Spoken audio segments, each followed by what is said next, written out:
Okay, so welcome to CAS. Thank you everyone for taking time out of your busy lives to come along. We have a wonderful debate this evening on probably one of the most pressing issues of our age, which is the question of what is the purpose of the corporation. And I'll come to why we've picked this issue in a second. We at CAS Business School take our role of being the intellectual heart of the city very seriously. So we see ourselves as a space in which to debate and question some of the kind of central issues of our age. And one of the central issues in the business community is around what the purpose of the corporation is. Many of you would think we have a kind of settled answer, which is the purpose of the corporation is to maximise shareholder value. Okay? But there have been many questions about this premise which have followed in the last few years. Some have said that corporations have strayed from this commitment, and this is the central problem why the financial crisis has appeared. Others have made the claim that the opposite is the case. Indeed, it's our obsession with issues of shareholder value which have given rise to the problems which we see today. These are some of the questions which we hope to begin to explore with our wonderful panel of experts. Is probably a sort of to undersell them, I guess, in many ways. And our chair for the day, Loris Judendijk. So I'll pass over to Joris to introduce the panel. Thank you. Yes, welcome in the intellectual heart of the city. It's always good to be there. I'll be your host. I'm writing I'm in my ordinary life, I work for The Guardian, where I'm doing an anthropological survey investigation into the world of finance. So I talk to bankers about what it's like being them. And so the questions about the nature of the corporation and why it exists and why it exists in the way it does comes up regularly. It seems in finance, it seems an engine for unhappiness combined with denial. But I think it's different in other areas. We have 5 speakers, all of whom will be given 3 minutes to talk about about the situation right now and the problem, if any, in their eyes. Then they will be given another 3 minutes to talk about the ought, about what should be done, and then that we will have a brief discussion among one another, and we will bring you in. My brief has been to turn this into something lively and interactive, and so we'll do the lively, you'll do the interactive. So keep the questions in the back of your mind in the first 10 sessions, so the 10 bits of 3 minutes, and do remember that a question consists of no more than 3 sentences, and it will get lively if you take more than 3 sentences. I think, Paddy, could I start with you? Paddy Ireland, Kent Law School, and the clock is over there. So when it hits 8, you have to be done. Well, I don't. Okay. It's not just the idea of shareholder value that needs to be re-examined. It's the whole legal form of the corporation as it's currently constituted. What we're faced with is a major problem of institutional design. We need to recognise that the corporate legal form as it's currently constituted is not natural. It's the 19th century product of intense political and legal manoeuvring, a legal form which was designed to accommodate detached absentee shareholders who didn't wish to be involved in the companies of which they were members. Their interest was purely financial. And it was designed in particular to protect them from the rigours of the law of partnership, which assumed that all members of firms would be active and committed, and which held members fully responsible for the debts and malfeasance of the firms through principles like unlimited liability. And against this backdrop, in most cases, the continuing tendency in the wake of the corporate governance crisis to ask shareholders in public corporations to take more responsibility and to act more like committed owners simply flies in the face of history and empirical reality. The corporate legal form was designed precisely to accommodate and protect shareholders who didn't want to act like owners. And the result is a legal regime which we tend to take for granted, but which is in fact very odd and which fosters and facilitates irresponsibility. On the one hand, for liability purposes, separation of company and members is emphasised. The corporate legal form relieves shareholders from all liabilities and responsibilities. Limited liability means in reality no liability. For liability purposes, the company is a separate legal entity. Shareholders are deemed to carry no legal or moral responsibility for corporate debts or corporate malfeasance. And yet, for other purposes, company and shareholders are treated as one and the same. When it comes to the distribution of the corporate surplus and to control rights, to directors' duties, the company and its shareholders are suddenly treated as synonymous. So the directors are under an obligation to act in the best interest of the company. Suddenly the separate legal entity becomes the shareholders. So in one context, separate corporate personality is taken very seriously. In the other, it is completely ignored, enabling shareholders to enjoy the benefits of profits and control while bearing no responsibility for corporate losses and damage. The corporation is a responsibility-free instrument of its shareholders. The emergence of the idea of shareholder value has simply sharpened the worst features of this legal regime. It arose out of a campaign by these passive detached shareholders whose interest is purely financial and often short-term, operating through a range of different sorts of financial institutions to reassert their power. And armed with their exclusive control rights and operating in financial markets and the market for corporate control, occasionally directly intervening in corporations, these opportunistic shareholders have imposed themselves on corporations and their managers and confronted them with shareholder value imperatives with which they have to comply if they wish to survive. And the results have been plain to see. The financialisation of corporate governance, short-termism, rent-seeking, financial manipulation, financial engineering and fraud, productive decline, growing social inequality. I could go on. In this context, the claim that the shareholder value regime benefits us all by ensuring productive efficiency, it strikes me as simply extraordinary. It is a purely theoretical assertion which bears no relation to and very often refuses to engage with empirical reality. As Yogi Berra once said, in theory, there's no difference between theory and practice. In practice, there is. That's it. Thank you. Thank you. That's right. Designed to avoid responsibility. Yes. The corporation. Arad Rijsberg from University College London. Your 3 minutes have begun. Thank you. 3 minutes, and I will make 3 points. The first point I'm going to make tonight is that it will require a cultural change at all levels to make a stakeholder corporation, and this change is far away. Short-termism, which Paddy was talking about, the pressure to deliver quick results, has become an entrenched feature of the UK business environment. But ironically, this quarterly reporting or financial results culture is imposed on companies and managers by EU and domestic legislation and regulation. Indeed, in 2009, we've seen shorting of the market as a regulation. Causes of short-termism are varied, but they are entrenched in the way the equity market now operates. The second point relates to the same issue of to do with cultural change, which is shareholder supremacy is enshrined in UK law. And US corporate law, for example, does not impose any enforceable legal duty on corporate directors to maximize profits. This is not the case in the UK, especially not after the UK Companies Act 2006, which talks about the duty to promote the success of the company for the benefit of its members as a whole. There is no doubt in my mind that we've gone actually one step backwards. So it's not enlightened shareholder value, it's shareholder exclusively rather than anything else. The last point in relation to this issue is that social responsibility is not a new idea.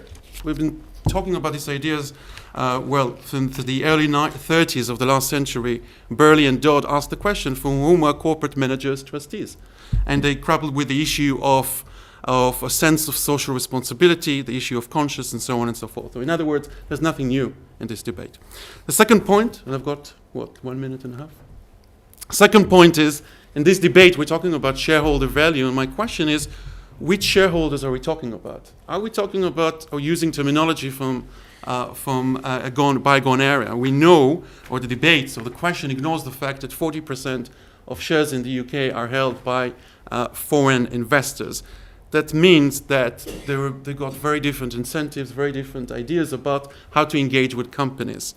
There is shorter holding periods. The trading cultures, perhaps, or too much liquidity, has influenced the way shares are looked at. And of course there is, but I will leave it for you, Daniel. There's a long change of intermediaries between the ultimate beneficial interests to the company, which affects behavior, and that relates to how specific investments are structured. And my final point for tonight, and I'm going to be very quick on this, is that the real hard questions, or the real questions that we need to discuss and put on the table, again, relates to shareholders. When we talk about shareholder value, can And should we, and it's a normative question, rely on shareholders at all to monitor management of companies?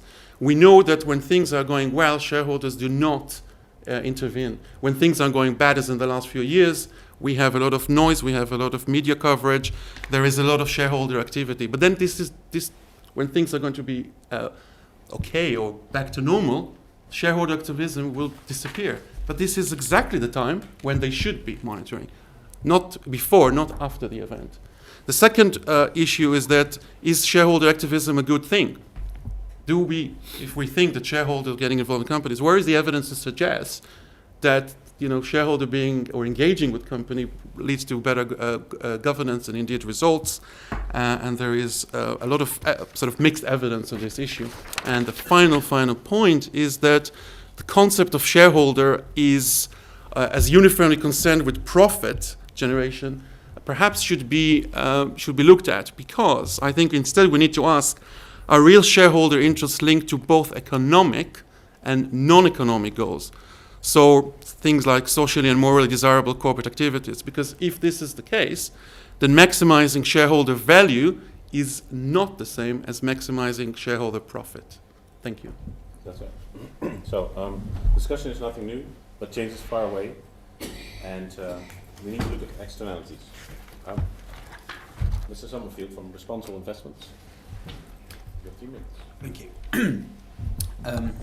So my premise, I'm actually feeling quite upbeat this evening. So I'm going to start off on a rather positive note. I don't think the concept of shareholder value maximisation is dead, nor do I think it should be euthanized. But what I do think is that the concepts and methodology, and indeed the whole context within which this system operates, needs to be articulated, more clearly articulated throughout the system, from at all levels of the system, throughout the investment chain. Because as you've just mentioned, it's quite clear within company law and directors' duties, section 172, that there is a duty to promote the success of the company, not just by focusing purely on shareholders, but taking into account all relevant stakeholders. Okay, I never argue with a lawyer, but we can debate about it. Okay. Secondly, if you're looking at trust law as well, it's quite clear, and there's a recent report out that trust law allows trustees to take into account broader range of interests than simply focusing on short-term returns. There is certainly nothing to prevent trustees from taking into account longer-term value drivers when setting mandates. So, if you look, though, there is, however, I would argue, ostensibly there does exist a problem. There are 3 pieces of evidence which would suggest there are problems, which I've found and present to an academic audience. One is, based on a Duke University 2003 study of 400 senior financial executives, 78% admitted a willingness to routinely sacrifice shareholder value to meet earnings expectations or to smooth reported earnings. Doesn't sound good. Second point, second piece of evidence. McKinsey's finance experts have deconstructed the value expectations embedded in share prices and typically found that 70 to 90% of a company's value is related to cash flows expected 3 or more years out. Now, if the vast majority of a firm's value depends on results more than 3 years from now, and management is preoccupied with what's reportable in some cases in 3 months from now, then clearly capitalism, at least from that statistic, suggests there is a problem within it. And third piece of evidence, which argues against my original point, is that executives often complain that investors' obsession with short-term performance forces them to make decisions that hurt long-term returns. But some evidence from Harvard Business Review suggests that it actually works the other way around as well, that executives with a short-term orientation attracts investors who are fixated on quarterly numbers. That comes from the Harvard Business Review, June 2012. So the argument in that piece of research suggests you get the investors you deserve. So it's a merry-go-round of systemic flaws, one could argue, in the process, right from the top and throughout the system. However, and this is where we get back to the more positive, upbeat note, if you ask a specific question regarding value creation and its contributing factors, majority of executives will tell us that extra financial factors, in the broadest definition of terms, create corporate value in the long term. And in 2008 and 2010, McKinsey surveyed nearly 2,000 executives and investors, and more than 75% said that these factors created corporate value in the long term. So if there's a belief that these factors contribute value in the long term, but are not implemented in practice, it would suggest that somewhere within a system this message gets lost.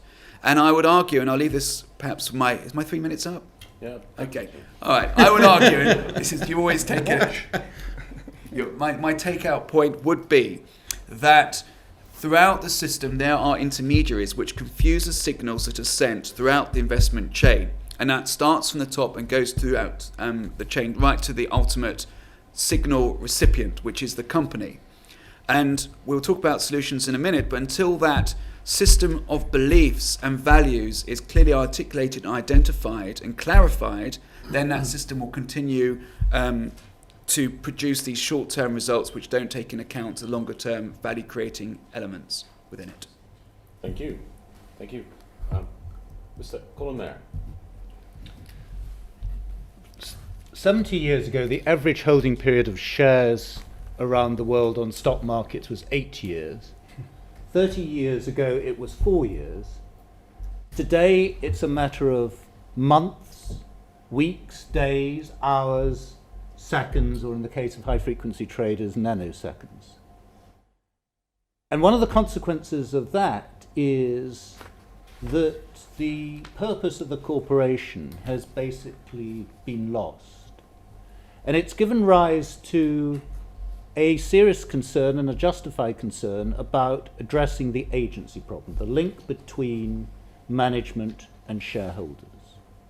And quite rightly, a lot of policies, such as Sarbanes-Oxley, Dodd-Frank, the Cadbury Code over here, has been concerned with addressing that one issue. But the trouble is that the corporation is not a unidimensional organization. There isn't just one problem. Because as one addresses that problem of the agency and aligns the interests of management with their shareholders, one potentially exacerbates other problems. One exacerbates other problems in relation to other stakeholders, as was exemplified in the financial crisis, by the disjoint between the interests of the shareholders on the one hand and creditors on the other. And the evidence that where there was good alignment between management and shareholders, banks took greater risks, and where corporate governance, according to conventional measures, was better, there was greater failure of financial institutions. And that's what you'd expect. If you align the interests of shareholders and management more, you would encourage a greater degree of risk sharing because of the difference in interest. And it also creates a divergence of interests, not just with other stakeholders, like creditors and employees, but also between generations. So that what is in the interest of short-term shareholders is not necessarily in the interest of long-term shareholders, and what is in the interest of current generations is not necessarily in the interest of future generations. And the problem is that as one addresses one of those problems, in terms of trying to align interests of management more with shareholders, then one potentially exacerbates problems elsewhere with other stakeholders or with future generations. And if one puts too much emphasis on future generations, one potentially exacerbates the problem in terms of the pursuit of the interests of other stakeholders and of the short-term benefits that might accrue in corporations. So the problem is that we have a model of the corporation which is not an accurate description of the corporation or its needs, and as a consequence, we've been pursuing a set of policy prescriptions that are not appropriate for the needs of either the corporation or society. Thank you. A model of the corporation which is not an accurate representation. That's right. Finally, Mr. Igor Filatochev from City University as well as CAS here. Hi, I'm a local boy, as you could imagine. I'm an Associate Dean for Research and Enterprise here at CAS. And I want to echo what Colin just said, that there is a serious problem when researchers or practitioners ignore the diversity of stakeholders. I would say there is an even more serious problem when they ignore the diversity of shareholders themselves. And all current debates seem to be focused on a very simplistic dichotomy, which is called shareholder-manager, goal incongruence, and associated potential conflicts coined the agency framework. But if one looks a bit deeper in what is this wider body of shareholders, you immediately find out that there is a great deal of diversity among this type of stakeholders within the company. There are different types of shareholders. There are pension funds, insurance companies, fund managers, sovereign wealth funds, hedge funds, and so forth. Sometimes private equity firms in public-to-private buyouts. They are very diverse in terms of their geography. They are not just based in the UK and invest in UK-based companies. They're coming from all over the world, not only from Europe, but also from the United States, increasingly from emerging market economies such as China, Russia, and so forth. And there is not a great deal of understanding what is this changing investor landscape within the kind of UK PLC sector. So last year, Cass Business School, jointly with the private firm called Junction RDS, decided to kind of find some more or less reliable evidence about this changing investor landscape. This research was commissioned by the UK FRC, and part of this data was used in K-Review. So if you're interested, you can find it in this report. So I assembled quite a substantial data set on more than 2,000 companies over 5 years and identified 12 major types of investors. And what the data showed that what we used traditionally think about longer-term investors, involved investors such as pension funds, insurance companies, their significance in terms of the total size of holding is actually declining over years, and over the last 2 years declining very steeply. But at the same time, we have an increase in importance of different types of investors, such as investment funds, who now account for 21% of total voting shares in FTSE 100 companies and 19% of capitalization of these firms. More significantly, sovereign wealth funds, now major players within this shareholder or investor landscape, over 6% of total market holdings. The geography of shareholding has changed dramatically over the last 5 years. Somebody mentioned that UK investors account for less than 50% of shareholding. That's not exactly true. They account for 53% of total shareholding, but only 43% in terms of total value of shareholding in the UK FTSE 100 companies. Whereas US investors increase their share to 22%, European investors to 18%. And of course, so I already mentioned, sovereign wealth funds are playing a more and more significant role, in particularly funds based in the Middle East and increasingly in emerging market economies.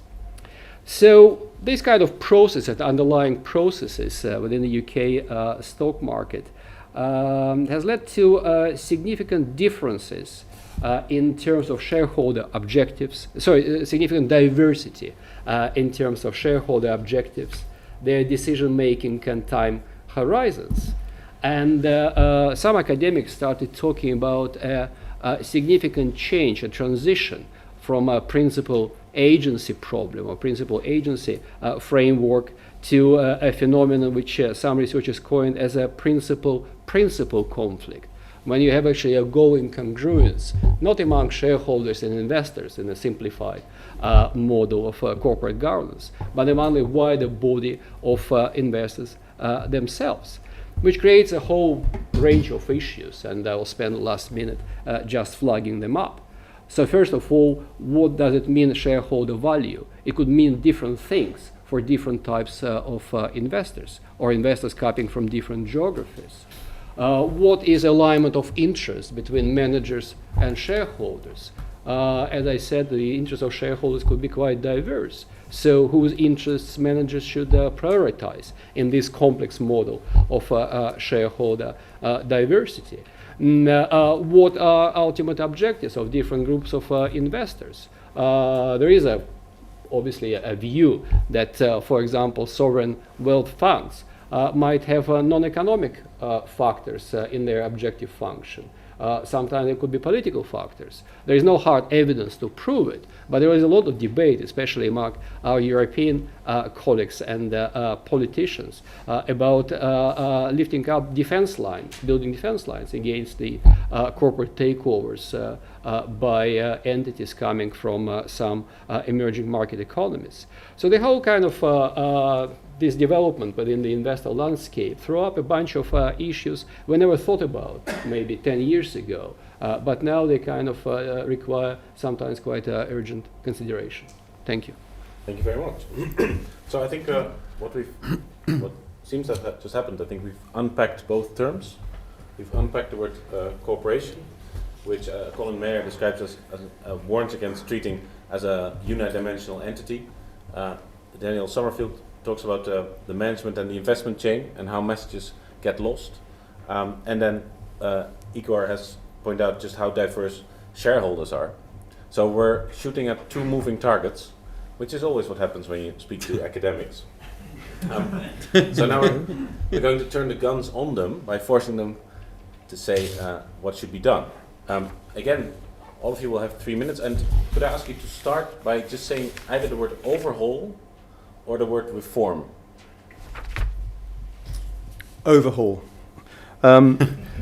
It's not simply a matter of more and better regulation. We've got a major problem of institutional design, which I think has spawned a major cultural problem, which I'd be happy to talk about. But it seems to me that we need to embark on a program of institutional redesign, and it's for this reason that I welcome Colin Mayer's recent book, because we have to stop treating the rights obligation structure that constitute the corporation in its current form. We've got to stop treating them as essentially unchangeable givens. We've got to subject them to critical scrutiny, and we've got to prepare to change them and change them radically if necessary. And this means critically examining and, if necessary, changing shareholder rights, maybe distinguishing, as he proposes, different classes of shareholders and withholding voting rights for the less committed. It also means emphasising the separation, both in law and reality, of corporation from many of its shareholders, especially those who do have a purely financial interest. In other words, it means taking separate corporate personalities seriously. And maybe we should be thinking of decoupling limited liability from control rights, which is what was proposed in the 19th century. I don't think we should be operating with a blueprint. We should be experimenting with different sorts of legal regimes, different sorts of new, novel corporate rights obligation structures. We should find out what works, and what works for us all and not simply for a privileged minority. And as I say, I think that some of the proposals that Colin Mayer has made in his book are a very good starting point for reform. But in other contexts, maybe we should be going further. We should be maybe giving rights within the corporation to other stakeholders. In other words, we should be extending corporate membership. Now, I'm not sure that this can be done quite as peacefully as I think Colin does. I think it involves challenging powerful vested financial interests. And it will also entail challenging conventional wisdoms and understandings, one of the most important of which is the idea that shareholders are corporate owners, because this underlies the belief that corporations should be run solely in the shareholder interest. And this is one area where I have some disagreement with Colin.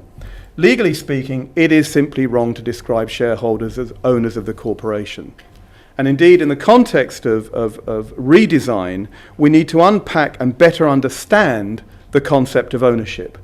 And we have a very useful starting point here from the work of the economist John Kay in the 90s, because in the 90s, Kay used the work of an Oxford legal theorist, Tony Honoré, work that Honoré had done on the nature of ownership, to analyse the position of the corporate shareholder.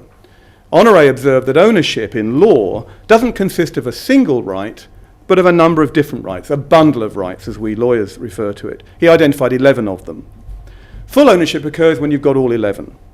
But law very rarely grants people all 11. Some of the rights aren't given at all, others are chopped short. What Honoré says is that the fact that you don't have the full bundle doesn't stop people from referring quite legitimately to people as owners. But sometimes you have so few of the bundle, or they've been so attenuated, it is completely inappropriate. And that was Kay's point about the corporation. He reckoned that of Honoré's ownership tests, corporate shareholders satisfied 2 fully and 3 partially, 6 not at all. And this led Kay to argue that while it was true to say that he owned his umbrella and he owned his shares, it simply wasn't true to say that he owned the companies themselves. He simply didn't have enough of the bundle of ownership rights to justify that claim. And Kay concluded that while many individuals and groups, customers, shareholders, lenders, employees, directors, have rights and obligations around public companies, none of these claims can plausibly be described as ownership. In other words, his point was that we need to look carefully at the legal nature of ownership, recognize it is a highly complex legal phenomenon that can be constructed in many different ways. It's a bundle of rights which can be unpacked, divided, shortened, distributed in all kinds of different ways. We can have all kinds of different sorts of rights obligation structures. Kay's conclusion was that in the absence of an ownership relationship, it wasn't justifiable to ask directors to manage companies only in the shareholder interest. And he suggested that many corporations should be conceptualized not as private shareholder-oriented enterprise, but as social or quasi-social institutions, whose directors are duties to a much wider range of corporate stakeholders. My point is that we need to recognize that corporate rights obligation structures, like the rights that make up the ownership bundle, can be constructed, carved up, and distributed in numerous different ways. And we need to find structures that work, and that work for everybody, not simply a predatory minority. We need to start looking at these issues seriously, and we need to be prepared to take radical steps in order to create functional structures. That was overhaul. Mr. Aert Rijsberg, overhaul or reform? As you would expect from lawyer, both. No, yeah. No, this will not stand. No. Reform. Well, I'm going to talk about 3 sort of ways forward in terms of solution remedies, but I'm going to be relating to what I talked earlier, but also some of the points Paddy and Colin and others were saying. So the first point is related to the short-term focus. And there have been, again, as I said, this is not a new thing. It's clear that if this is a market failure, then public policy intervention might be needed to correct this.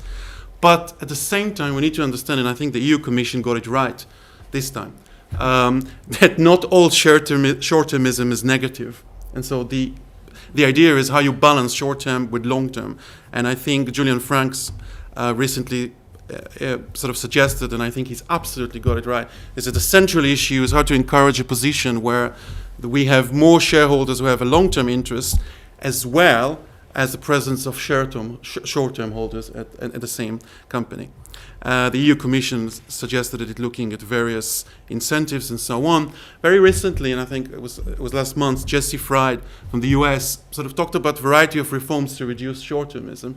And frankly, he said, again, there's nothing new here. So he divided it into tax reforms and modification in corporate governance.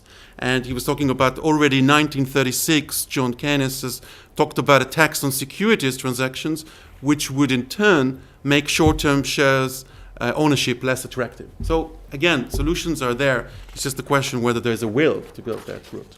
The second point is about structures, Paddy. We need to talk about structures. But my point is actually, should we leave, as you said earlier in your beginning, limited liability companies to what there are, limited liabilities companies, and instead, can we talk about more diverse structure that exists alongside limited liability companies? So, for example, just this week, on Monday, the economist Paul Mullis in Parliament talked about limited liability for banks as an idea to sort of talk about it. But we know, for example, investment banks went to limited liability, but not in the other way for a particular reason when this was allowed. So 2 examples of structures that may be sort of in light of the financial crisis, may be interesting to look at is one is, for example, the nationwide will perform better, and it's a mutual organization, perform better with the financial crisis. And you ask yourself whether a mutual that is owned and run for the benefit of the member is an interesting sort of notion that should run alongside a limited liability company. John Lewis is another obvious example. And they're doing something right. They're doing something right, and the idea that the vision that the benefits and the profits created shared by all partners is an interesting idea. So that's the second point about structures.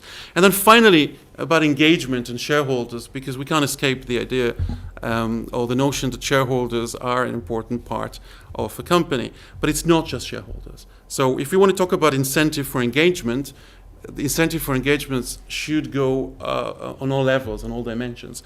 So for shareholders, we have to start talking about rewarding good stewardship, financial incentives, long-term tax benefits. Again, the solutions are known. It's just a question whether we are ready to do it. But actually, for boards too. So very recently, Simon Wong has sort of by the way, mentioned that he talked to a large Canadian pension fund. This is why I'm turning to your side.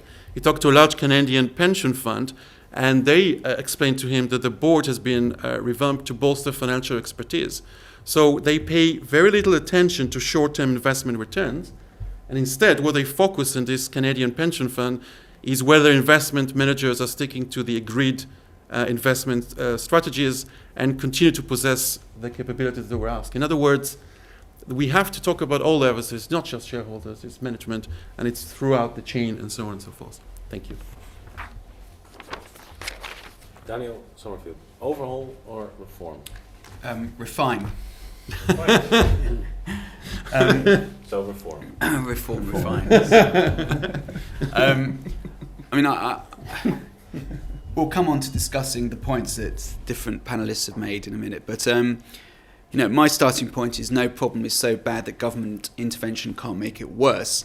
And if anyone was involved in the creation or the development of the drafting of the company law 2006 version, it took a considerable amount of time to produce, and several green bricks, as they were called then, and lots of trees which were sacrificed for the purpose of producing something which generally led to the same sort of thing in terms of directors' duties and clarification of directors' duties. But we'll leave that to one side.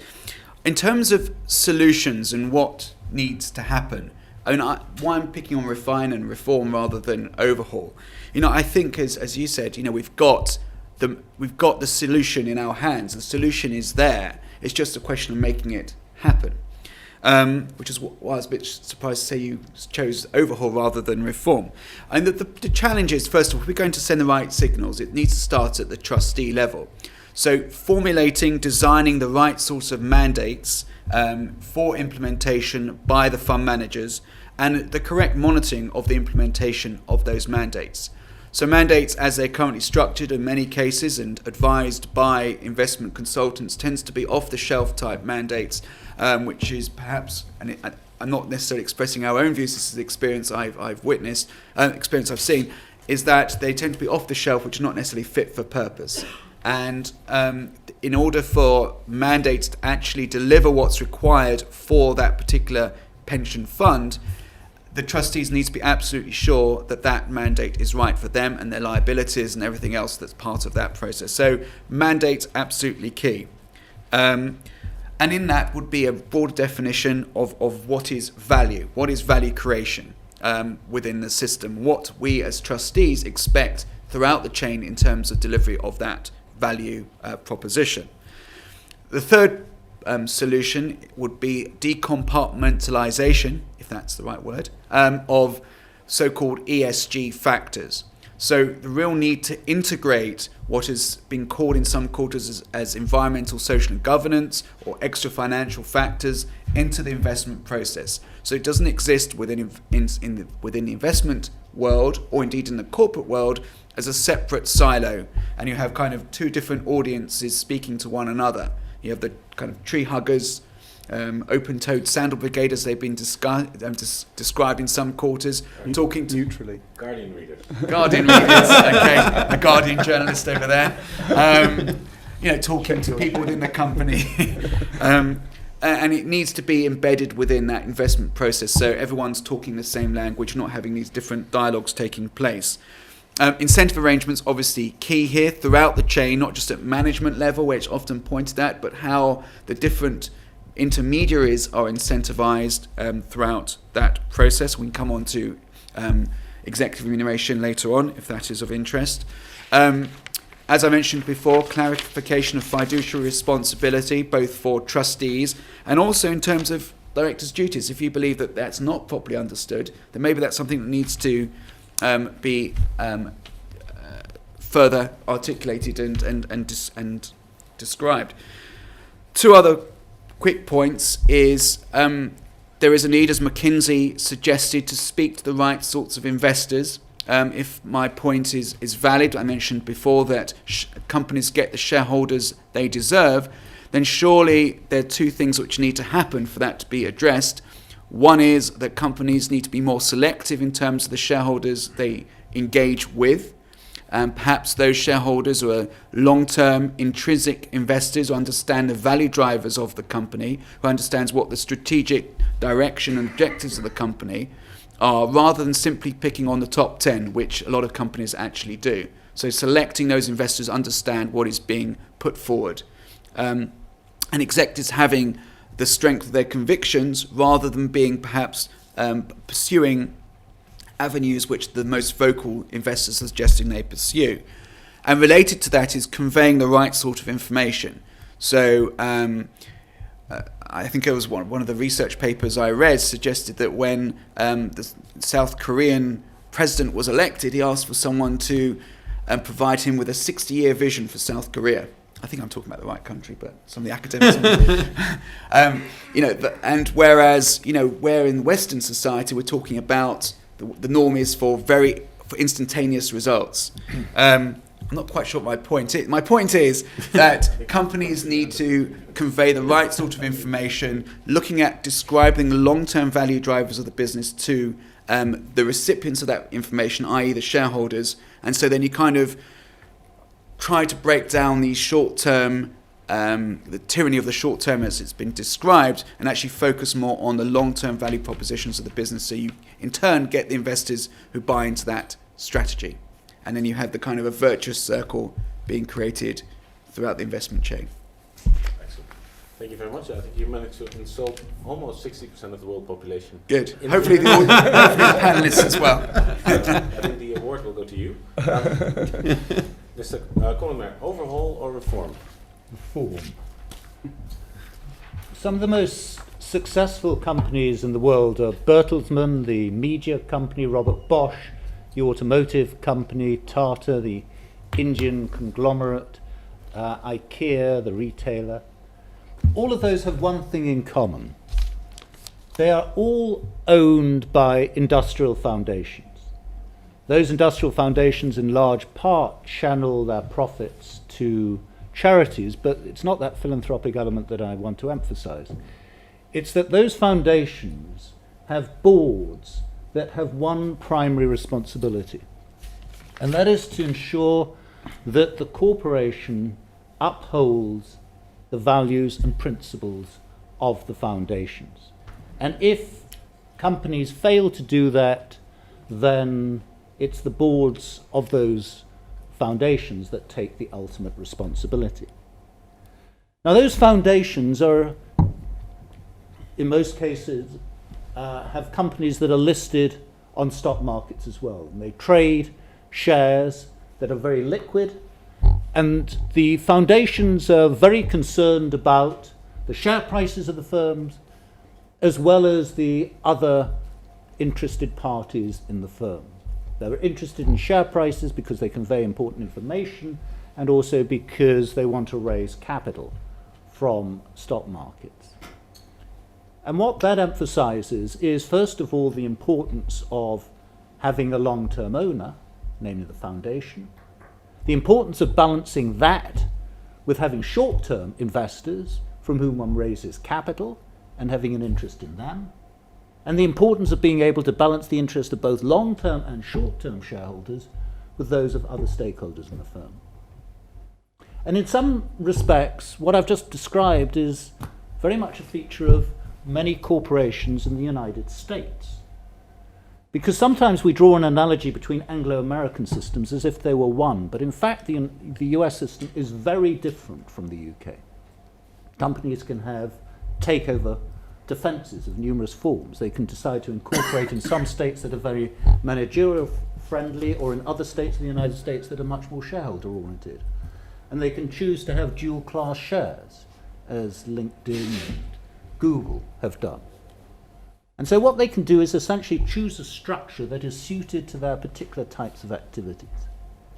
And in Europe we have that diversity. So the Nordic countries, which many are now regarded as being something of a model, have an emphasis on shareholder value, but on long-term shareholder value, where there are dual classes of shares, and there are some shareholders who are long-term shareholders, the holding companies, the families, the foundations, and there are other shareholders that are short-term liquid shareholders. And again, there's a strong emphasis on minority rights in those systems, but that is the presence of a long-term shareholder.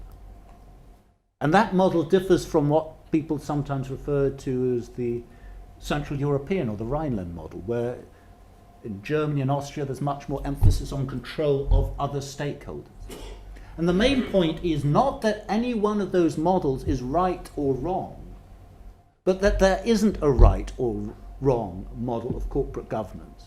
There is a need for diversity. There is a need to match the requirements of corporations to their particular structures and ensure that those structures are appropriate. And Europe could be much more powerful than the United States in that regard, because we have much more diversity of legal form and structures than in the United States.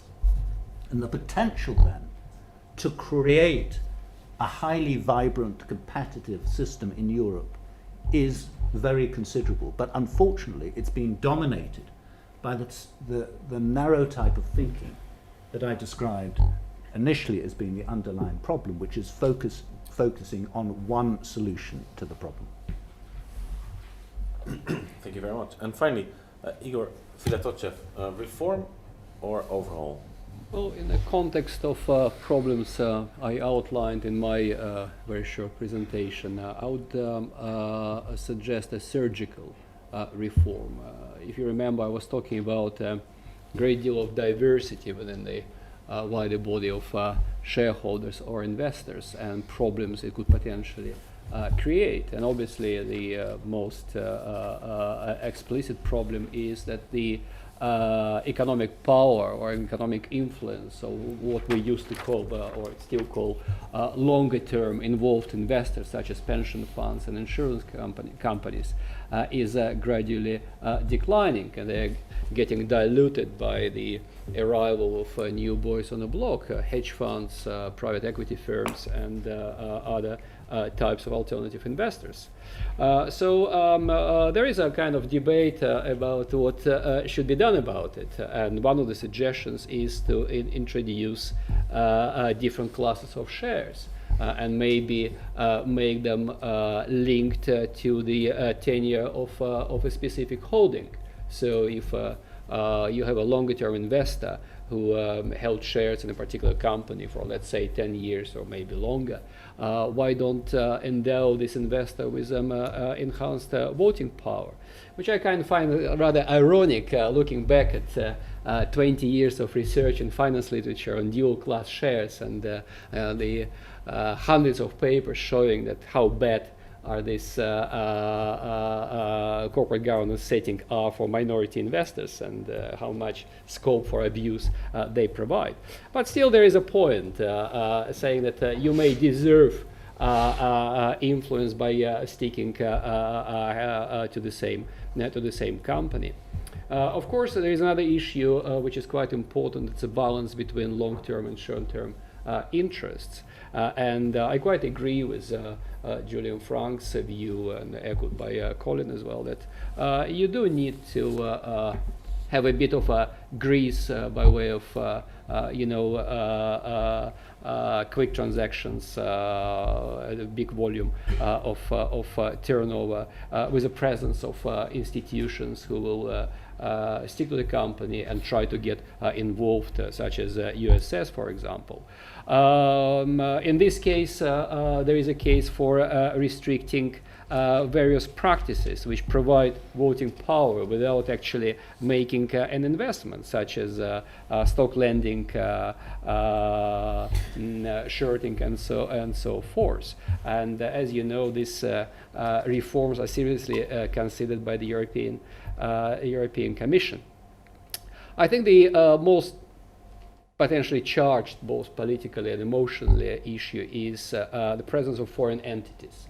We just published with some of my American colleagues a bit of a sociology research on the US stock markets, and we provided evidence that US investors, when they evaluate the legitimacy of a foreign entity, they frame their decisions looking at the institutional environment of its home country. So the home country institutions do matter, even when you go abroad and develop your activities abroad.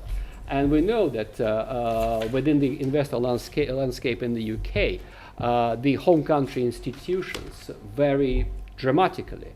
We have companies coming from similar institutional environments or investment funds, such as US entities. We also have sovereign wealth funds. We have entities coming from emerging markets. So should there be some regulatory barriers in terms how much and where to these entities are allowed to invest? Some European colleagues seem to think so, and particularly in Germany. But of course, it's not quite clear what consequences it would cause in terms of capital flows and general transparency of European capital markets. Personally, I'm a bit apprehensive about corporate governance reforms. I think the whole period, starting from 1992, the Cadbury report, shows a great deal of great governance initiatives which were followed by what we call unintended consequences. The Combined Code, great stuff, was followed by box ticking and almost universal compliance across the whole UK stock market. Let's link incentives with managerial decision making. Let's introduce share options, and the executive pay went completely out of control.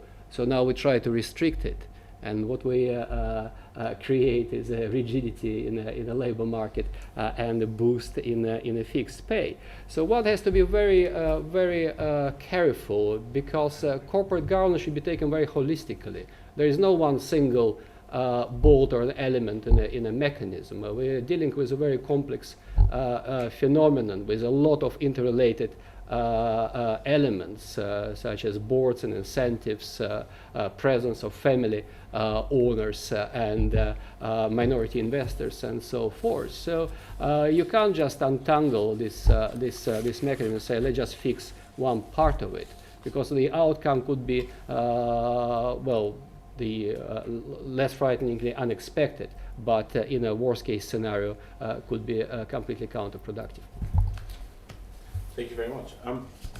Could I just bring in the audience now and for a quick vote? So who of you is reform? So that would be about a fourth. And then who would be overhaul? So it's almost the opposite of the table. They were reformists till I spoke. Probably relates to the age, maybe. What's the difference? Because if you're reforming, you're overhauling. Isn't it semantics? I would say that The question is too vague. The chap's absolutely right. I don't understand the difference between it, so I can't vote. Good, yeah. That's why I said refine. You just academics. But I mean, the point is, I would say that reform would be stay within the fundamental premise of the system, whereas overhaul would be to completely reinvent that system. I think you need to retake the vote. Retake the vote. Retake the vote. Could I, before I will let you respond to one another, could I just ask two quick questions from Paddy Ireland and from Mr. Mayor? What in your mind would be the greatest risk of reform, and what would be in your mind the greatest risk of overhaul?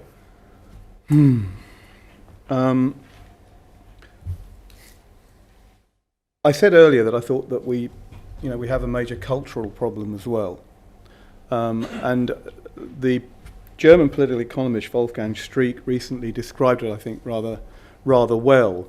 And he was writing in part about corporations and finance in Germany in a book which was looking at the demise of social democracy in Germany. And Streeck is an institutionalist, so he would be centre-left.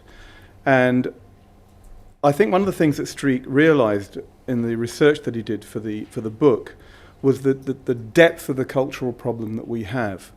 And it led him to very, very gloomy conclusions. And I didn't have time to mention that this is his description of the culture that has emerged. He says, it's a culture which lacks any normative attachment to social solidarity. Restraints on the pursuit of individual interests have greatly weakened. It's a culture in which the deliberate outwitting of social rules is approved and is indeed prestigious behaviour. A culture in which people are always looking for ways of converting social arrangements into opportunities for profit. We have and that Streeck's point is that this cultural problem is a product of existing institutional arrangements. And so I don't think it's a matter of tweaking. I think it is a much deeper problem than that. My argument for reform and concern about overhaul is the best is the enemy of the good, and that there is a real risk that in pursuit of the best we essentially achieve an outcome that is far worse than what we have at present, and that what already exists, as I described in terms of the diversity within Europe, really offers virtually any menu that you can think of in terms of governance and ownership arrangements. And if one pursues a notion that is a principle that the European Commission is interested in but has not yet adequately implemented, of allowing freedom of incorporation across Europe and reincorporation, one can basically exploit what already exists to tremendous advantage. So there is a real danger in terms of trying to undermine a system that could deliver a great deal from what exists at present. Just make one point. I mean, the problem, it seems to me, is that you can point to institutions which work in much better ways, but that is not the model that is being promoted either within Europe or around the rest of the world. The model that is being promoted is very much a stock market driven shareholder value model. That is what they are trying to promote in the developing world. That is what they're trying to achieve in Europe. And we have a kind of major a serious battle of ideas needs to take place before policymakers will even consider promoting the kind of organisations that Colin Mayer is describing. Mm-hmm. Well, I'm still not quite clear what you're actually promoting in terms of a new structure, because whatever its faults are, with a shareholder value proposition, there is a clear discipline in place that you actually, as the corporation, will address one constituent's needs, but in order to do that, will take into account, as directors' duties suggest in the UK company law, a whole range of other interests to maximise that particular value proposition. So there is a discipline instilled in that system, but by opening it up and allowing for different interest groups to perhaps put their cases across, and for then directors to get perhaps slightly confused as to whom they actually owe their duties, surely that creates a bit of a muddle in the system. Well, I mean, first of all, I think the argument that you can't have any version of stakeholding because people can't balance different goals I mean, I really don't buy that. People have to do that in all institutions. In every walk of life, people are having to balance different goals. What I think is that there is indeed a discipline.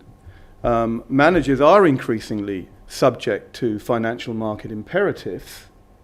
Those financial market imperatives are leading them in extremely socially undesirable directions. And one of the interesting things about proposals such as only giving voting rights to shareholders that have held their shares for 2, 3, 4 years, whatever, the very purpose of that proposal is to relieve managers of those financial market imperatives. It is intended to weaken those imperatives in order that they can run the corporation in a more sensible and productive way. So I'm not offering a blueprint, but I can pick out certain trajectories, and one of which would indeed be to reduce those financial market imperatives, those short-term financial market imperatives to which corporate managers are currently subjected. Yeah, I mean, I agree with Paddy that the point that the fact that you have to sort of balance or sort of the different constituency, different stakeholders and so on is not something that is hard to ask from directors, but it's actually something that the good directors or good board of directors are doing anyway. Yeah. I remember sort of reading an interview with the CEO of BP, and it was many years ago, and he would say, well, this is what I have to do as a good CEO, because in order to deliver good profits and so on, I have to be like a statesman. I have to consider the various sort of thing, but I have to think about local communities. Yeah. I have to think about the environment. I have to do other things, and I have to sort of chuck all of this together. So the fact that it's not possible is that it exists. It exists. The problem I have, not with Paddy's. Yeah. So no. But so your case is that at the moment that we have a sort of a certain thing. I mean, I think it's an illusion that we have what is enlightened shareholder value, that directors have to deal with other things. And we sort of ended up with a model which is a compromise, which doesn't say a lot, which apart from enshrining or sort of entrenching actually shareholder supremacy, because it provides almost sort of, if you wish, defense for directors, because what is having regard to means, apart from saying that, and I talk to practitioners who advise directors, and they all tell me, this is the best thing in the world, because what I tell directors to do, can you just make sure that in the notes you've considered all these issues, but at the end of the day, when it bites, when the real issue is that you have to deliver for the company as a whole, which means to shareholders. So when there's a takeover position or takeover situation, and you balance the idea that it will provide profits or enhance shareholder value with the fact that employees would lose their jobs, you would choose the first, not the latter. That's it. So when it bites, when it matters, shareholder supremacy wins. So this is why I disagree that this is already somewhere there. So that's the second point. And the sort of last point, which is that about, you reminded me something, because you talked about the idea that the cultural thing, and you quoted, which is very interesting, about the moral issue and the sort of the crisis and so on. Just this Monday, I was in Parliament, and there was a debate about how do we get out of this mess. That was the title. And the Archbishop of Canterbury, if I can say, what he said is that when he looked at the banking system, when he talked about it, he says, he worked in the past and he was in an NHS trust. And he says doctors, when they work, they correct each other. They work together. They work for the benefit of the patient. And so they're not looking for mistakes. They're looking to correct the system, to work together, and so on. He says nothing of this exists in banking system, for example. It's all about, the idea that we have to deliver profits. It's a competition and so on and so forth. So he's talking about values. Talking about values, whether you agree or not, about real values of trust, of confidence, of collaboration, and so on and so forth. And this is why, I agree with you, it's a long haul. It's a long... First time ever. Yes. Yes. It's a long shot. That's what I mean, in that sort of sense.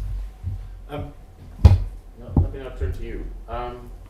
3 sentences per question. We didn't do it. We didn't do it. I'm not being to after this. Who you are, and which won't count towards your sentence. The allocation. Adam Rose, I'm in the corporate governance industry. I work for a consultancy on pension and share owner rights, and that leaves me with the question really that the whole discussion seems a little bit sort of stilted in its face, in that we should be talking, maybe the panel will agree with this or not, that's the question, of share owners and stake owners. And the example is that Switzerland said the holders of ownership rights have got it wrong for a long while, let the banks get away. We're now taking over ownership, stewardship rights. There will be, for example, mandatory votes on executive pay, none of this advisory stuff. And when you give stakeholders an opportunity to have a say, you can be quite surprised at the results that come out. And the question is, do the panel think that there ought to be more of a focus on share owners and shareholders? I'd like to pick up on that. Can you just describe what you mean by share? Are you talking about the end beneficiaries? Yeah. As in, rather than a large American body that represents 150 funds that have no vested interest, and they vote those shares and just work to a template, which we all know about. You know, you actually caught the beneficiaries. Funds. Right. What is their view of long term? Yeah. What do they want? The people talking to the company, how do they want their 20 million shares voted, enacted? Yeah. So no one's asking. Well, a few funds, yours might be one of the very few actually, and one or two of the other cooperative type based, but very few large bodies in the investment industry caught the opinion of the true owners. Let's take a few questions and then you answer. Gentleman over there. Anthony Williams, visiting professor here. I'd like to return to the issue of long-term ownership, which a number of panel members have touched on in various ways. It used to be a requirement in some countries, Sweden and France, that those who held the shares longer got more votes, which is a slightly crude way of looking at it. But one might think of the person who's one of the most successful investors in the world, i.e. Stephen Warren Buffett, who has a mantra of buy and hold, and if necessary, hold indefinitely. And the reason he does that, and he doesn't do too badly at it either, and the reason that he does that is that he can then exercise influence, admittedly with a rather large shareholding, over the way in which the company is run. I'd also like to mention the issue of long-termism for management. I believe I'm right in saying that the average tenure of chief executives in the UK, FTSE 100 that is now about 3.5 to 4 years. This means that they can't conceivably have an interest, which is the same as mine if I'm holding the shares for longer. I'd like to hear comments on both points. All right. Who would like to take that? Okay. Well, I think. Sorry, we'll take some questions first. Gerard Newman from PwC. The question for the panel is part of the issue around the debate confusion between what we mean by shareholder value? In other words, is it an outcome of activities or is it a central strategy of what the organisation is about? So a sort of an analogy or a metaphor was the point, for example, about the health service. So the issues arguably were created because corporate style targets trying to be imposed on the health service, for example, reduce waiting lists, which means there's an incentive for people to treat patients who are easy to treat because you can improve your numbers that way. So in the way that we frame shareholder value, does that drive the sorts of behaviours that we see? So it's something about the definition of shareholder value being, as I say, not an outcome of activities, but almost a strategy of the organisation to deliver a specific target in terms of shareholder value. Yeah. Who would like to take that? Okay.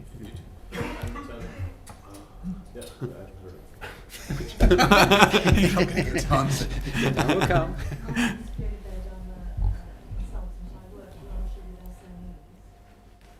My question to the panel is, and I understand that we've obviously been talking about the nature of the equity market as much as the agency model, you said, but drilling down to where the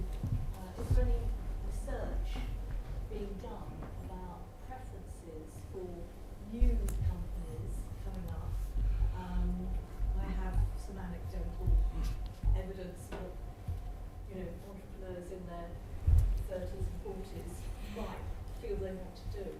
But I think that would be really important because it may very well be that young entrepreneurs are looking at different governance models. And I think the second thing I just want to note is that, as we all know, sometimes government is a shareholder. And it's quite interesting that we now in the UK have something called the Social Value Act, which was part of Mechanism Bill, which got through, which was being enforced from January 2017, which rather insidiously influences how public bodies, which are obviously taxpayer funded, can procure. So, for example, procurement, public bodies procuring now have to demonstrate some social value in that procurement, very simply. And so there's a very well-known local authority in the northwest of England that, as part of its social value procurement policy, wants to see what the ratio is between the highest earners in a potential supplier and the median earners, and will make some kind of decision in terms of scoring on what that will be. And I think if this recession goes on, then those sorts of issues around equity and jobs may become more important. More than 3 sentences. More than 3 sentences, but I will be part of this. Let's see. But maybe we take these questions first, and then There is a question just over there. yeah, there are more, but we can turn to them. Otherwise, people have forgotten the question. So, the gentleman's question, which would be taken by you, I think, Daniel, or Yes, you would. So, so share owners was your question regarding share owners, and yeah, I mean USS is a dying breed, if you like, of in-house fund managers. So we have one client. We don't have any commercial interests or conflicts of interest as such. We look after the interests of probably most people on this panel here and a lot of people in the audience. And then we make the decisions in-house for that one client. That responsibility is delegated to us. And if you look at other models out there, the prevalent model out there is the outsourced model. So most pension funds have outsourced all fund management functions to external managers, to the Capitals, the Fidelities, the Wellingtons.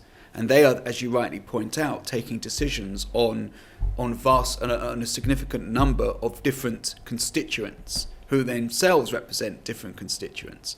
And therefore, you're absolutely right again that voice perhaps gets diluted and they're taking decisions which have been delegated to them on behalf of a number of institutions and therefore a number of beneficiaries. Where I will disagree with you though is that I don't think it's going to create even more, it's going to be very difficult to gauge the views of members before exercising or executing a vote, if that's what you're suggesting. I think the model works well because what effectively has occurred is that the members themselves have elected trustees. You, as members of the fund, have elected trustees through your various constituent organisations, and those trustees themselves have then delegated that responsibility to us, whether that's a good thing or bad thing, you could decide, to manage that mandate on their behalf. So the system has delegated, if you like, from the beneficiaries to the trustees to the investment manager. So that's how it works in practice. Whether that's something... That's what I mean. Maybe the ownership chain needs fortifying, because that's where one of the disjoints is. Because a lot of, not your organisation, but a lot of the financial sector believe themselves to be the owners rather than the stewards of the holders. Yeah. And they act like owners in their cultural context. And it's not the cultural context of the beneficiaries or the true owners. So some owners, Railpen for example, have, although they've outsourced the money management, the fund management, have kept in-house the voting function. So there are halfway houses out there, different models are being explored. But the actual in-house fund management model, I think, is unfortunately a dying breed. Just wanted a point of information. Oh, sorry, Colin. No, I was just going to reiterate. I think you're absolutely right, and that is that the disjoint between the trustees, let alone the ultimate beneficiaries, and the fund managers is a basic source of problem in the system. And it interestingly relates to the second question that was raised about long-term owners and potentially having different voting rights associated with long-term owners from short-term owners. Because if one did that and pension funds were long-term owners and had thereby voting control, they wouldn't be trading shares. So the fund managers wouldn't be involved at all in the voting part of the shares, and the ultimate control would be where it should be, with the pension funds, not with the fund managers. So I think that that sort of reform has a very desirable outcome in terms of exactly the problem that you're talking about, of the impact of the intermediating fund managers. I just wanted, it's really a point of information. I mean, Daniel made the point that we're all more or less shareholders now. And there's no doubt that in the last few decades, beneficial share ownership, indirect share ownership, has greatly increased as a result of privatizations and the rise of private pensions and so on and so forth. But there's something I think we should just bear in mind, which is that quite a lot of research has been done, particularly in the US, into the distribution of equity and more general financial property ownership. And what that research shows, I think, is very interesting. Because it shows, first of all, that in the US, 80% of equity is owned by the wealthiest 10% of the population. And the wealthiest 1% of the population own 1/3 of corporate equity. The least wealthy 50% own less than 1.5% of financial property and corporate equity. And the second thing that's quite interesting is that at the very time that share ownership has spread, it has become more and more concentrated in those wealthy groups. In other words, in the last 15 to 20 years, the proportion of financial property and equity owned by the very wealthiest 10 or so percent has been rising. The gentleman's question in the back. Yeah, I think, Colin, you were going to answer the gentleman's question. Yes, and I think that what he points to as a way of aligning the long-term ownership of shareholders with control over corporations is a very productive way of thinking about addressing the problem. Because basically the Warren Buffett type of approach is exactly what one wants to see in relation to the exercise of control in corporations. And that is what is in general absent from many forms of investment that we have in particular in this country.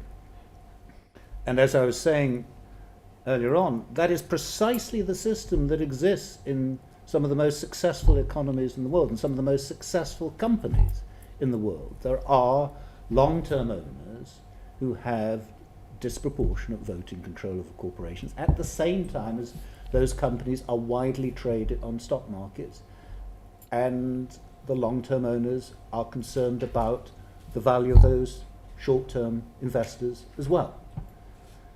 So I think that in relation to the first part of your question, I absolutely agree. The second part of your question was about management and the turnover of management and whether or not that can create a problem. And I think the answer is yes. And I'll give you an illustration that quite legitimately the incoming new CEO of Barclays has said he wants to reform the culture of Barclays Bank. And he says it with great conviction. The trouble is that it's unclear, and given the statistic you quoted of 3.5 to 4 years' time, whether he'll be there in 5 years' time to actually ensure that he can sustain these new values of Barclays Bank is very unclear. And even if he is, then it's very likely that The shareholders of Barclays Bank will have decided that, well, actually, this notion of getting the stakeholders back through the door is no longer necessary. Barclays Bank should be off on another acquisition spree. So the whole issue about how much credibility can there be to promoting objectives, values and purposes that deviate from a short-term interest is very questionable. Igor. Well, first I just comment. There will be opportunity to ask Mr. Walker about what he's thinking. In September, he is going to speak at CAS on within a workshop on corporate governance in financial institutions. So if anybody is interested to quiz him, please come along.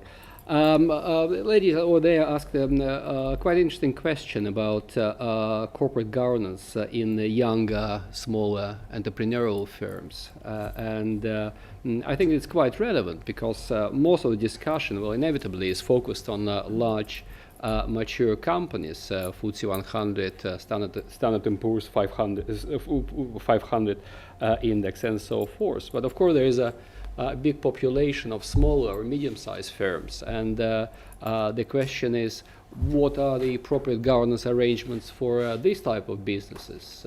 Should we apply the same template across different sizes and different industries? There is a bit of research on corporate governance life cycle, which is suggesting that as companies evolve through their life cycle from inception through fast growth stage to maturity and sometimes to decline, so does corporate governance. And this research emphasizes two quite distinctive functions of corporate governance within any organization. One is traditional, associated with wealth protection, whatever broadly could be understood. Another one is associated with wealth creation through encouraging entrepreneurial leadership, through encouraging setting up longer-term objectives for the company. And what this research suggests that this balance between this wealth creation and wealth protecting functions of corporate governance could change when the company is moving along its evolutionary trajectory.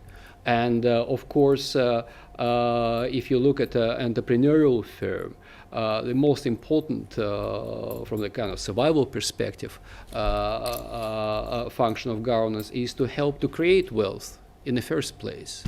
And when the company matures and becomes cash generative and taps into a larger capital markets, then the issue of wealth protection becomes paramount. But how to find this right balance when the company evolves? That's a $1 million question. Nobody really knows, because companies don't really live very long, especially in this day and age. So there is no kind of ideal laboratory to develop a comprehensive view on this dynamics of corporate governance. There's one question pending from the gentleman about whether there's confusion around the definition of shareholder value. Maybe. I mean, can I just briefly touch on the last point? I mean, you asked about corporate governance of startup companies and so on and so forth, and I agree with Igor. I mean, startup companies or SMEs as they're known and so on, I'm not entirely sure that corporate governance is what they are bothered when they start up their life. What they care about is the lack of funding and the lack of finance to grow the business. And whereas in the past, as the Kerry Review has rightly pointed out, equity market provided that, it's no longer the case. And banks no longer, and this is where the intervention needs to go. And I think the BEIS, the Department of Business Innovation and Skill, I think where the previous government said, we need to help those businesses. So that's their first priority rather than corporate governance. And it's true that as the business grow and as the business develop, of course, the mechanisms, the structure will vary depending on the size of the company and so on. So my point is that I will turn the question on its head. And I would say that those sort of companies, in terms of survival, care about finance, care about how to survive, how to get the money to start up and get to the next level and so on. And the question is whether the equity markets provide them with that, and currently they don't. So that's an important point. With relation to the gentleman's question, is there a confusion? I think there is a confusion, and but I'm not entirely sure if I call it a confusion. I would. Is it a strategy? Is it a goal? I mean, depending who you ask, depending what sort of company and what sort of the company stand for, and what is the company's, if you wish, objectives and so on, whether it's a public or private and so on and so forth. And I highlighted in the beginning that the question of shareholder value almost sort of assumes that shareholder value is shareholder profit, but it's not necessarily the case. Because if you ask a lot of investors today, they tell you that there are other issues that they care about, and this is where you have other development of other indices in relation to environmental and so on and so forth, sustainable and so on and so forth. The idea is that it's not just profit and so on. So I'm not entirely sure that the answer is there a confusion? I think there is various interpretations for this question, and it depends on how you look at it. But it's also, and I'll finish with this, partly to blame with what the current law, or at least the Companies Act, suggests, because we call it enlightened shareholder value, which is kind of sort of suggests that it's not shareholder supremacy, but it's not stakeholder, and so it's somewhere kind of in between, but it's actually shareholder supremacy. So I think that's the kind of confusion, that we use wrong terminology to acknowledge different things. So because the debate is like, oh, do we have enlightened shareholder value? I think the shareholders are unenlightened if directors are at the moment, according to the law, not according to anything else. It's a normative question. According to law, if they take stakeholders into account rather than them. So I think that's part of the problem. I'll finish with it. I like to think we're fairly enlightened. And, you know, I forgot to ask the question. Who was the questioner? Which one? Oh, yeah. From PwC. Absolutely right. You know, well, the answer is that, my view, it should be seen as a destination. The journey, how to get there, is by taking into account all the value creative aspects of the corporation. So the directors are looking at all the value creating aspects, and hopefully the destination will be the maximisation of shareholder value. But that should be seen as the ultimate goal, the destination, not as a strategy in and of itself. So I don't think anyone on this panel would disagree with that. It's what shareholder value ultimately means for different people on the panel. And if you think of the purpose... What I'm explaining, what I'm getting at is that if your measure is your shareholder value or your return in a limited short period of time, that drives management behaviour to focus on that rather than what is perhaps in the broader or longer term. So it's more that becomes a management strategy to deliver that value at the end of, for example, that year, or that 6 months, or that quarter, rather than focus on what the broader activities and objectives of the organisation. And I referred earlier to that Duke study, which suggests that FDs are kind of ignoring or not necessarily taking into account those longer term value aspects of a business. And I think it goes back to the early question as well about long-term ownership and the average tenure of CEOs. Because if we as shareholders are being asked to fund large capital expenditures, projects, or even to invest in a pipeline, for example in the pharmaceutical sector, that is not going to deliver any value for us as shareholders for a very long period of time. 10 years in the case of a pharmaceutical company, if the drug appears at all. And then if the CEOs are being incentivized on a 3-yearly basis, or indeed if their tenure only is for 4.5 years or 3.5 years or whatever it is, that does not align anyone's interests with what we're being asked to do as long-term shareholders. Now, the solution is there isn't an easy solution for that, because there's another piece of research, actually I think by PwC, that incentive arrangements are discounted the longer term they are. So after 3 to 4 years they start to lose their meaning in terms of what management are being incentivized to achieve. So how do you kind of square that particular circle of investing for the long term, as we are hopefully as shareholders, and keeping shareholders interested and in place to see the fruits of that investment? Now, I don't think the Swedish model is necessarily the right model for the UK, where there is rewards for staying in place as a shareholder. We've seen, I think that actually could have perverse consequences where you have entrenched management, which are kept in place by those shareholders. So you see some companies coming over to the list in the UK now from certain markets where they have founding shareholders who perhaps have longer term, who have different rights than minority investors, where the free float is perhaps lower than we would like, and therefore there's that kind of entrenched position that exists in that sort of structure. Now, by rewarding shareholders with perhaps a different type of share class, I think undermines the model which we prefer, which is one share, one vote. And I don't think that necessarily is the solution. So what is the solution? Throw it out. As I said before, I think it is a systemic flaw. I don't think it's one part of the system can be fixed without looking at the holistic model, going down through the whole system right from start to finish.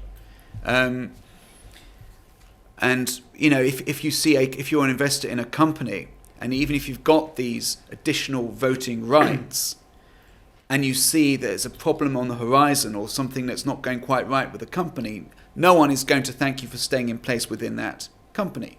If, for example, for sake of argument, RBS was giving its shareholders longer term rights or differential voting rights as a long-term investor, no one would have thanked that fund manager for staying in place and trying to fix something which was frankly unfixable. Sometimes a sell decision is the right decision. And, we have pension liabilities to meet, from many people in this room here. And no one's going to thank us for saying, well, actually, we stayed in place, we act as long-term stewards for the company. You can't pay your pensions, but don't worry, we exercise our stewardship rights. I don't think anyone's going to thank us for that. So it's a difficult and delicate balancing act to achieve, both on the investor side and the corporate side, managing both short-term interests, long-term interests, interests of shareholders, interests of stakeholders. But I will go back to my earlier remark, the system may be flawed, but it's the best system we've got. The Churchill defense. Yeah. Yes, hi, my name is Grietje Baars, I'm a lecturer in the City Law School.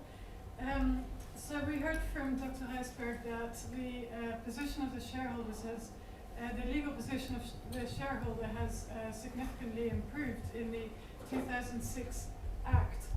And we heard from Paddy Ireland that powerful vested interests will have to be moved in order to change things. Now, my question is it realistic to think that we can generate the cultural changes needed to turn shareholders into this sharing, caring community, the way doctors operate, to get the 1% to give up their entrenched position, or even to get the kinds of legal changes that to achieve the proposal that Professor Meyer is giving us, or are we just rearranging deck chairs on the Titanic?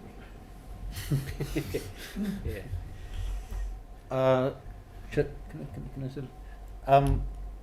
The answer is that we're not just rearranging deck chairs on the Titanic.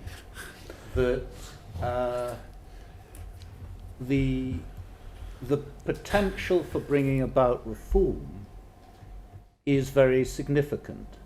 And it's very significant not because it's going to come about from basic changes in law in the UK or elsewhere, but that the requirement in terms of giving corporations the ability to be able to determine their appropriate corporate governance arrangements already exists within our current systems. So if we believe that the UK system does not give enough authority to other stakeholders, enough responsibility to them, well, corporations can, in principle, choose to incorporate in a system in which they are given greater protection, namely under a German or an Austrian type of system. If it's the case that corporations, Swedish corporations, believe that they should be protecting their minority investors better, they can shift to the UK. And so we've got a fantastic model for trying to determine what is the right system, namely that companies should be able to choose. And we don't have to go through fundamental reform to allow the types of changes that we're talking about to take place. To come back to the point that you were making about whether shareholder value is an outcome or a strategy, I think that that lies at the heart of the issue. Because the purpose of a corporation is not to create shareholder value. The purpose of a corporation is to do things, to make things, to produce goods and services for the benefit of its customers and communities, and to innovate for the benefit of future generations. And the question is not, how do we create investor value, or how do we maximize the return of our beneficiaries? That is a product. It's not a purpose of the corporation. That's what needs to come out of corporations being able to select the structures that are appropriate for what they want to do. And the trouble with the argument that says, well, actually, we can't really allow these changes to take place because otherwise the minorities and our beneficiaries are going to suffer as a consequence, that is presuming that there is a right way to do things. And we know that's wrong, because we know that there are many successful corporations operating in very different types of arrangements and systems. And if we break away from that mold of saying, well, we've got to somehow hang on to the UK system and allow that choice to take place, we don't need to have fundamental reform to the legal system in the UK. We've got plenty of choice within the arrangements that currently exist in Europe. Can I just add something to what Colin just mentioned? I think it's quite important. If we kind of step back a bit, it is quite clear that corporate governance is not developing in some kind of exclusively corporate environment. It's actually socially embedded. It's embedded in national law. It's embedded in cultural and formal and informal institutions. And a number of sociology researchers on corporate governance suggested that we actually experienced just in the second half of the 90s a change in dominant institutional logics in the UK and more specifically in the United States. The transition from so-called managerialism or corporativism to the idea of shareholder supremacy. Which was driven by a number of political and social factors. And if you look at the whole discourse around corporate governance, if you look at academic papers published before the second half of the 90s, nobody was talking about shareholder value. Academics were talking about return on investment, companies' performance, Tobin's Q, and then all of a sudden we have this discourse around, protecting shareholder value, increasing shareholder value. And some discourse theorists actually try to track it down to publications in media and in political press, which actually show that it was created by a bunch of journalists, no offense,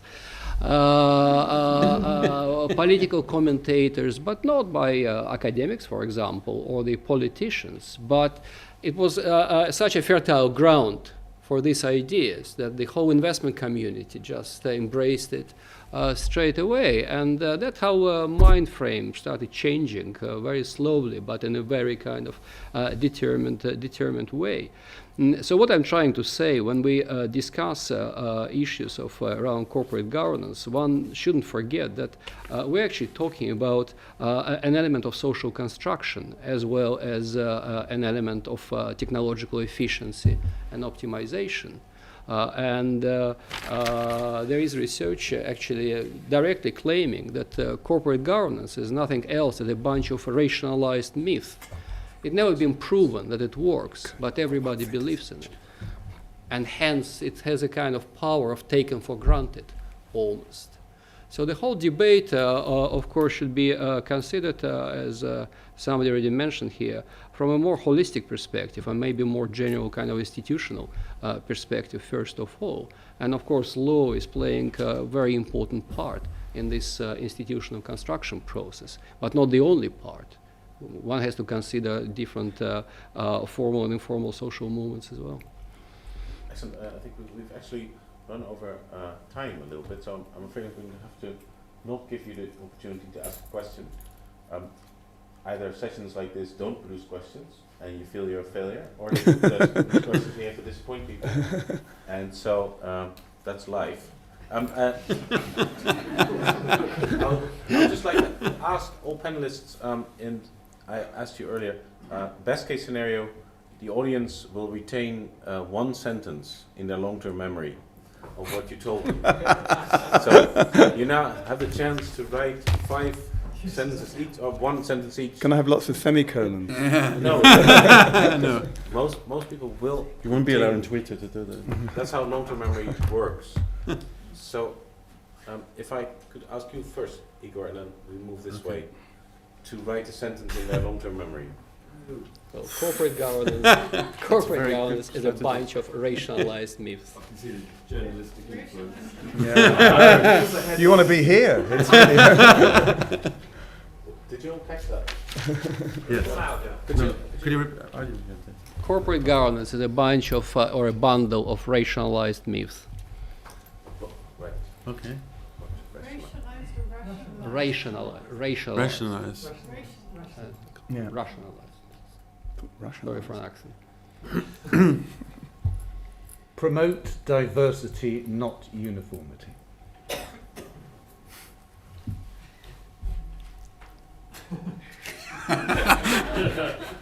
I'll come back. Go on ahead.